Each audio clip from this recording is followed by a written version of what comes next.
आज हम जिस वैकेंसी के बारे में बात करेंगे वो नेशनल सीड कॉरपोरेशन लिमिटेड की तरफ से है।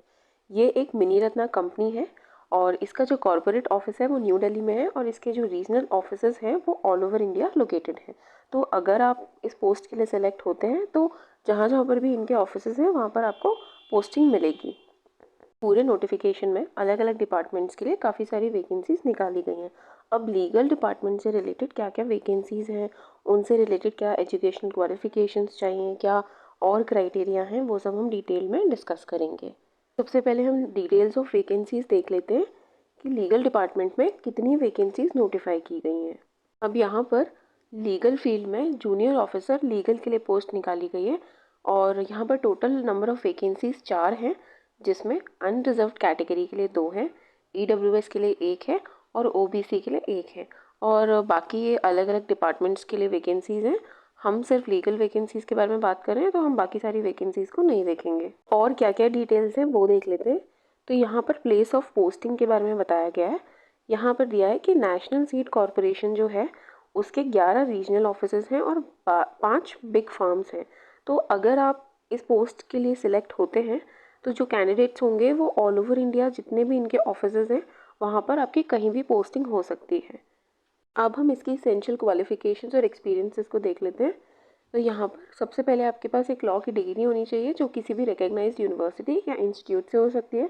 दूसरी कंडीशन यहाँ पर दी गई है कि आपके पास 1 साल का एक्सपीरियंस होना चाहिए इन हैंडलिंग लीगल मैटर्स, जो किसी भी रेप्यूटेड ऑर्गेनाइजेशन से या फिर किसी एक्सपीरियंस लॉयर के अंडर होना चाहिए।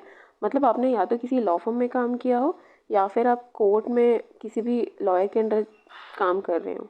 फिर यहाँ पर दिया गया है कि आपके पास कंप्यूटर की नॉलेज भी होनी चाहिए।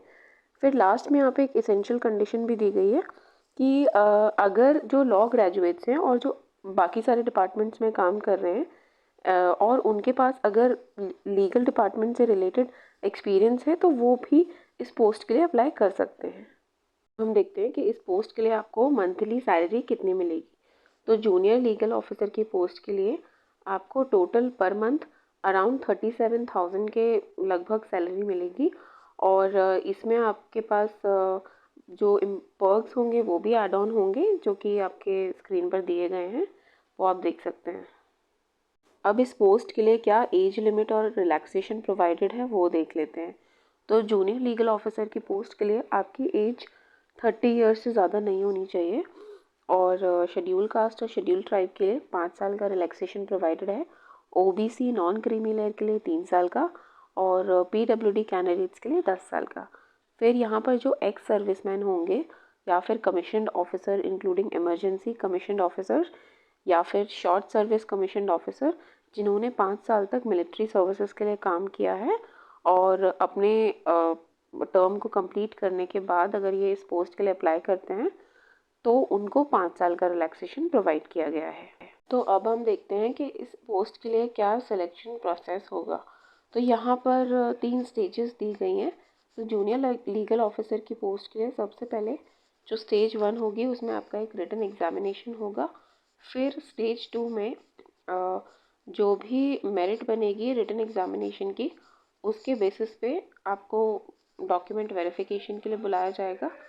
फिर उसके बाद थर्ड स्टेज में रिटन एग्जामिनेशन के बेसिस पे और डॉक्यूमेंट वेरिफिकेशन के बाद फाइनल एक मेरिट बनेगी जिसमें आपको फाइनली शॉर्टलिस्ट किया जाएगा।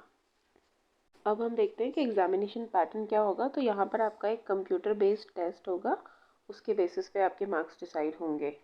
फिर इसके बाद जो पीडब्ल्यूडी कैंडिडेट्स हैं उसके लिए उनके लिए कुछ कंडीशंस दी गई हैं। तो जब आप ये फॉर्म फिल करेंगे और ये सारी कंडीशंस आप देख लीजिए जो भी रिक्वायर्ड है। और क्या कंडीशंस दी गई हैं वो देख लेते हैं। तो यहाँ पर फॉर्म